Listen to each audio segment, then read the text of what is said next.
Gudauri is a ski resort located on the south-facing plateau of the Greater Caucasus Mountain Range in Georgia. The resort is situated in the Stepantsminda District, along the Georgian Military Highway near the Jvari Pass, at an elevation of 2,200 meters above sea level.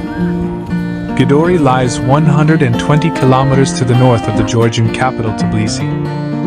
The resort offers high-quality skiing opportunities.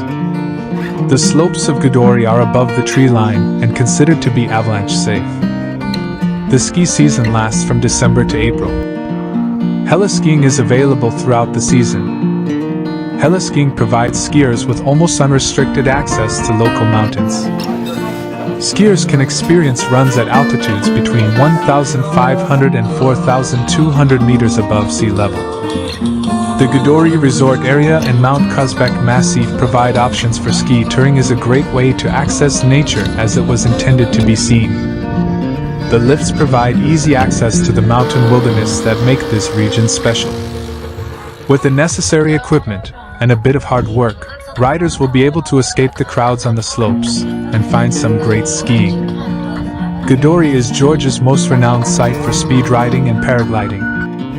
Experienced instructors are employed to accompany customers in the said activities.